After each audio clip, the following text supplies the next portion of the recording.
따라서 아들에 관하여 어제 8절에 그 표제인 아들에 관하여 라는 말씀이 계속 이어서 14절까지 내려가는 겁니다.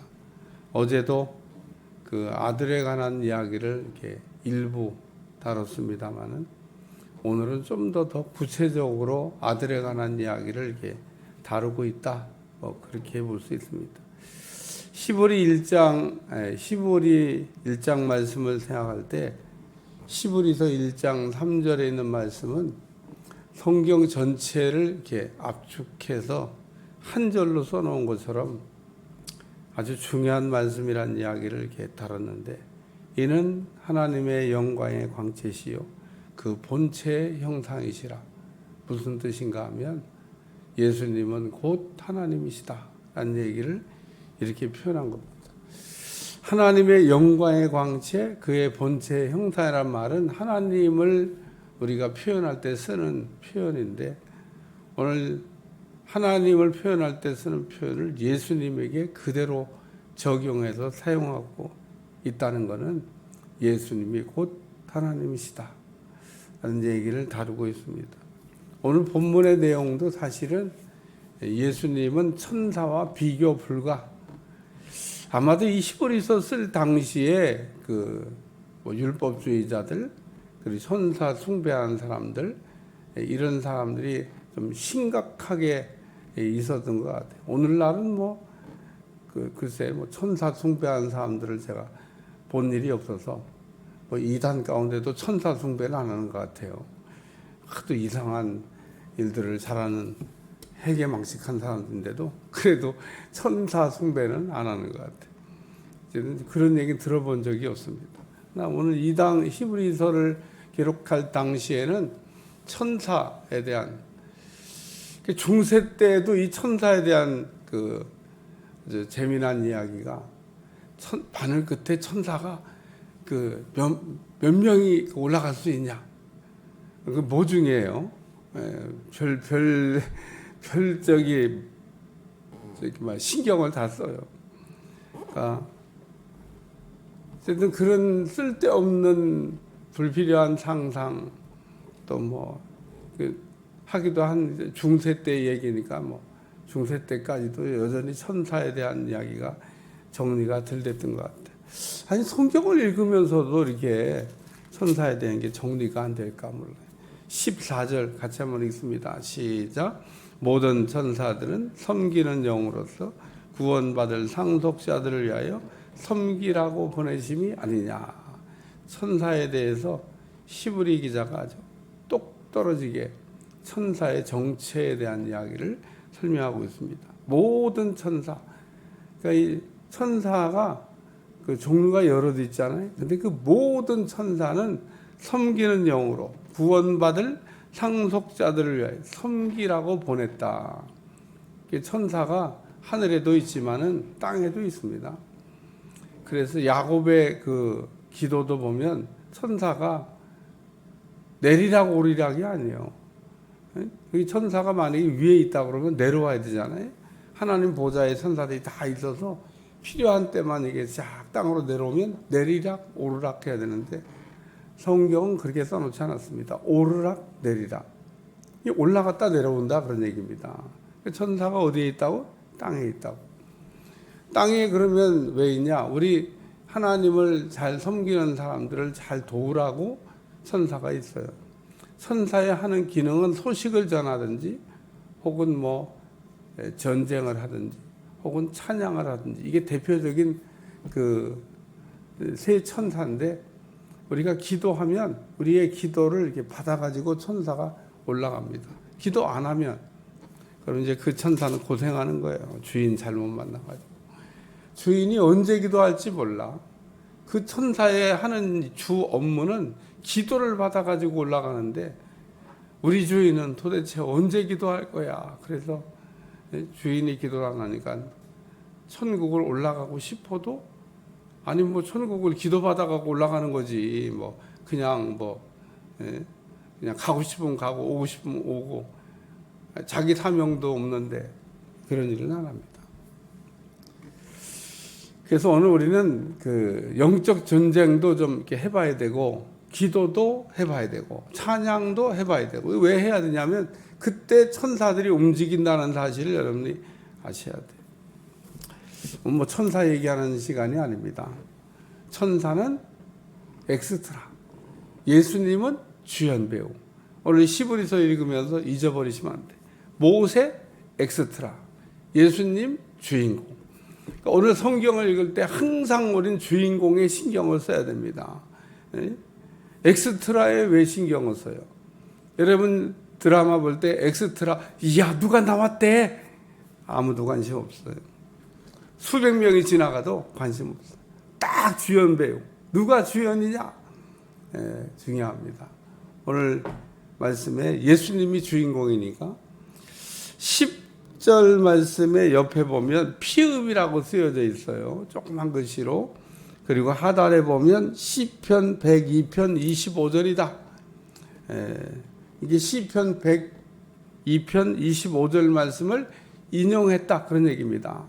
뭐 찾아보나 마나요. 똑같은 내용을 그냥 옮겨다 놓은 거예요. 그러니까 구약의 시편을 지금 히브리서에 그냥 갖다가 통째로 옮겨 놓은 겁니다. 시편 102편 25절. 주여 태초에 주께서 땅에 기초를 두었으며 하늘도 주의 손으로 지으신 바라. 이게 무슨 얘기냐면 예수님이 천지를 창조하셨다, 그런 얘기입니다. 태초에 하나님이 천지를 창조하시니라. 한번 읽어보겠습니다. 창세기 1장 1절. 제가 왜 창세기 1장 1절을 읽으라고 그러는지 이제 읽으면서 깨달으셔야 됩니다. 창세기 1장 1절 시작. 태초에 하나님이 천지를 창조하시니라. 누가 천지를 만들었다고요? 하나님이. 여긴 누가 천지를 만들었다고요? 예수님이. 그럼 예수님하고 하나님은 같은 분이다, 그런 얘기입니다. 그러니까 예수님을 피조물로 이해하면 안 됩니다. 근데 피조물이라고 생각하고 열심히 믿는 사람들이 있어요. 지금도 있습니다. 우리 예전에 저 임시처소에 있던 교회, 그 바로 앞에 그 사람들은 아니구나. 여호와 땡땡교라고 있습니다. 그 사람들은 여호와만 믿어. 예수님은 하나님이 아니라고. 여호와 땡땡교입니다. 참.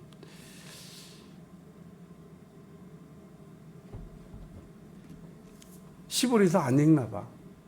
창세기 1장 1절 이게 안 읽나 봐. 제가 그 사람들이 하는 말이 이해가 되면 벌써 저도 여호와 땡땡교 갔다거든요. 안 갑니다. 왜? 틀린 얘기하니까. 주께서 태초에 땅에 기초를 두었으며 하늘도 주의 손으로 지으신 바라. 다 예수님이 만드셨다는 겁니다. 그런데 창세기 1장 1절은 뭐라고? 하나님이 만드셨다고. 뭐야? 하나님하고 예수님은 동등된 같은 분이다, 그런 얘기입니다.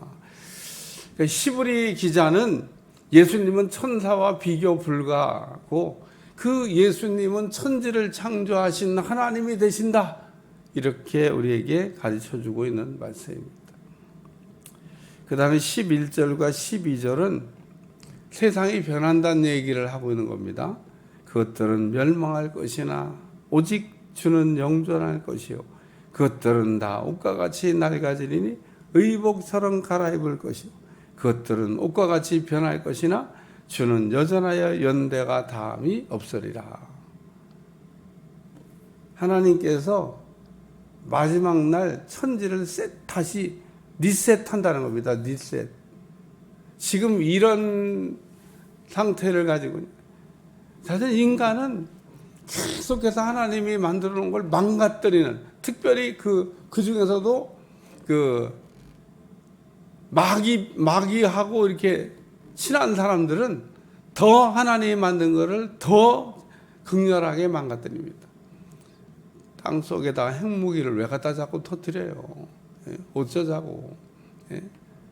하나님이 주신 이 땅을 잘 그냥 놔둬야, 그래야 행복하게 살 수 있는데, 아니 그냥 계속 망가뜨립니다. 아마존에 있는 나무를 그냥 어느 정도 베야지 그냥 막 종이가 필요하긴 하지만 막 싹쓸이 하듯이 그냥 저러다 벌거숭이 되겠다. 아니 좀 잘하게 놔둬가면서 이쪽을 좀 베고 좀 이렇게 하지. 저는 하나님이 만든 세계를 계속 망가지고 있습니다.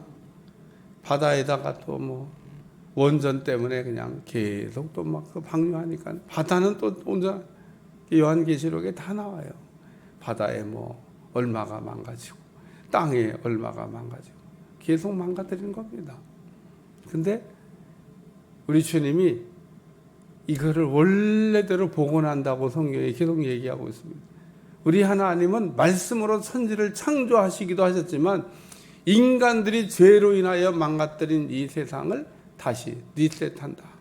원상복귀한다. 그런 얘기입니다. 이게 지금 그 얘기를 하고 있는 거예요. 우리 하나님이 본래 인간을 위해 만들었던 그 창조하신 세계. 그래서 우리가 창세기 읽어보면 그 물이, 지구를 보호하고 있는 물이 윗물과 아랫물이 있다는 얘기를 하고 있어요. 그러니까 지구를 둘러싸고 물이 있었어요, 물. 그리고 물이 안에도 있고. 근데 그게 다 쏟아져 내려온 겁니다. 만약에 지구를 물이 이렇게 물벽이 있어갖고 둘러싸고 있으면, 그러면 어떻게 될까? 우리가 엄청 건강하게 살 수 있다는 겁니다. 우주에서 그냥 온갖 것들이 그냥 다이렉트로 들어가고 우리가 이렇게 지금 이 모양 이 모습으로 살고 있는 겁니다. 물벽 위로. 노아의 홍수 때 그게 다 쏟아져 내려가죠. 땅 속에 있는 게 다 터져 올라가고. 그러니까 하나님이 본래 만드신 대로의 원형은 뭐 그러니까 이 하나님 만든 지구가 에덴 동산 그렇게 잘 만들어 놓으신 죄로 인하여 망가지고 인간이 또 망가뜨리고. 그 다음에 세 번째 말씀은 어느 때 천사 중 누구에게 내가 내 원수의 발등상에 되게 하까지 너는 내 우편에 앉아 있으라 하셨느냐? 예수님은 하나님 보좌 우편에 앉아 계신다는 겁니다. 어떤 천사 보고 그렇게 한 일이지 않은 겁니다. 천사는 예수님과 비교 불가. 비교하면 안 된다는 겁니다. 예수님은 곧 하나님이시다. 이 지금 13절의 말씀도 이 보호자에 앉아 계신다 이야기는 승리하셨다는, 승리할 거라는 얘기도 말씀하시고 또 하나님이시다. 하나님은 이 보호자에 다 앉아 계십니다. 거기는 아무도 넘볼 수 있는 자리가 아닙니다. 넘보다가 야, 뭐 나도 저기 한번 앉으면 안 돼? 이런 생각하다가 쫓겨난 게 막입니다. 천사 중에 그 나쁜 놈이 그런 생각을 해요. 아니 나도 저기 한번 앉아볼까? 무슨 천사가 하나님 앞에 대항해서 전쟁하고 싸운 게 아닙니다. 천타라기 위해서 무슨 막 덤빈 게 아닙니다. 덤빌 수 있는 급이 아닙니다. 그러니까 천사가 못된 생각을 하니까 하나님이 그냥 계급장 떼고 쫓아내버리신 겁니다. 계급장 붙일 때가 좋았지 계급장 딱 떼니까 초라해지는 거예요. 그래서 쫓겨나가지고 공중에 있게 되는데 공중 권세 잡으라고 얘기해요. 그럼 다 천사들이 그냥 그놈이 못된 짓 하니까 다 같이 거기에 동조했냐? 아닙니다. 동조 안 한 천사들도 있어요. 대다수가 동조 안 했습니다. 동조한 놈들만 쫓겨나서 마귀짓 하는 거죠. 마귀짓. 어쩌면 자기가 죄를 졌는데 남도 죄를 짓게 하고 싶은지 몰라. 아니 하와가 자기가 선악과를 따먹고 실수하고 죄를 짓고 넘어졌으면 저나 지옥에 가든지 저나 회개하지. 아니 왜 남편한테 왜 줘가지고 먹어. 그러니까 남편이 먹으면 안 되는데 그러고 더듬대면서 버벅거리며 얘기하니까 딱 한번 째려보니까 꼼짝도 못하고 아담이 그거 받아먹는 바람에 그래갖고 둘 다 죄를 지게. 사람이 죄를 지면 저만 죄를 지면 되는데 남도 넘어지게 한 남도. 마귀가 저만 쫓겨났으면 됐지 왜 인간들을 시험하냐 그런 얘기입니다. 그러니까 저가 쫓겨났는데 동족을 만들고 싶은 겁니다. 그래서 끊임없이 인간을 유혹하는데 걸려든 사람만 손해입니다. 다 걸려들었냐? 안 거든. 다 이단에 빠졌냐? 아닙니다. 이단에 안 빠지고 참 믿음 생활하는 사람이 대다수고요. 마귀한테 속지 않은 사람이 대다수고요. 오늘 믿음 생활 착한 사람이 대다수고요. 오늘 우리는 마태복음 16장에 예수님 너희는 나를 누구라고 생각하느냐? 베드로가 정답을 얘기했어요. 도마도 예수님이 누군지 몰랐습니다. 그래서 도마도 뭐 예수님이 부활했다 그러는데 안 믿잖아요. 그러니까 우리 주님하고 내가 부활했다 그러면 그냥 믿을 거지. 뭔 그렇게 안 믿느냐. 한번 그럼 와서 만져보고 믿어라. 그리고 우리 주님 하신 말씀. 보고 믿는 게 그게 믿음이 아니라는 겁니다. 보지 않고 믿는 사람이 복이 있다. 왜? 우리는 다 보지 않고 믿어야 될 사람들이니까. 그때는 그래도 예수님이 부활하셔가지고 계셨으니까 보고 도만 믿었지만, 우리는 보고 믿는 사람이 아니에요. 그냥 듣고 믿어야 될 기생나합 같은 사람이다. 그런 얘기입니다. 여러분, 기생나합이 얼마나 위대하고 훌륭합니까? 홍해바다 갈라지는 거 봤습니까? 안 봤어요. 근데 그냥 들었어요. 근데 그게 하나님이 하신 일이라고 믿은 겁니다. 오늘도 우리가 예수님 부활한 거 못 봤어요. 뭐 봤습니까? 그러나 오늘 우리가 하나님의 말씀에 그렇게 되어 있는 걸 믿고 예수님이 부활하셨다고 믿으면 나도 부활하는 겁니다. 예수님의 부활을 부정해봐요. 부활 없습니다. 아주 간단한 겁니다. 예수님의 모든 것을 우리가 인정하면 나에게도 동일하게 그와 같은 사건이 일어나는 거지만 예수님에 대한 모든 것 혹은 일부를 부정하면 나에게도 그런 거는 안 일어나는 겁니다. 그러니까 예수님이 이겼어요. 우리가 그걸 인정하잖아요. 그럼 나도 이길 수 있는 겁니다. 근데 예수님이 이겼는데 에이 이겼을까? 이러면 이제 끝난 겁니다. 나 못 이깁니다. 예수님이 이겼다고 내가 세상을 이겼다고 너희가 담대하라 너희도 이길 수 있다고 얘기하는데 그 말이 믿어져야 나도 이길 수 있지. 그러니까 오늘 예수님에 관한 모든 것들이 믿어질 때 오늘 우리에게도 동일한 역사가 일어나게 될 줄로 믿습니다. 그래서 오늘 주여 태초에 주께서 땅에 기초를 두셨으며 하늘도 주의 손으로 지으신 바라. 예수님이 천지를 창조하셨는데 그 예수님이 곧 하나님이시다. 또 이 세상을 다시 이렇게 회복하실 리도 만물을 회복하여 정상으로 돌아가게 하실 리도 우리 하나님이고 우리 주님은 하나님 보좌 우편에 앉아 계셔서 승리하신 분이다. 모든 것을 다 이기게 하실 분. 오늘 그 예수님을 우리가 굳게 붙들고 그 안에서 승리하는 여러분들이 되시기를 주님 축원합니다. 기도하겠습니다. 하나님 오늘도 히브리서의 말씀을 통하여 우리 자신을 돌아보게 하심을 감사드리며 날마다 주의 말씀이 능력이 되게 하셔서 말씀으로 바로 세워지게 하여 주옵소서. 예수님의 이름으로 간절히 기도하옵나이다. 아멘.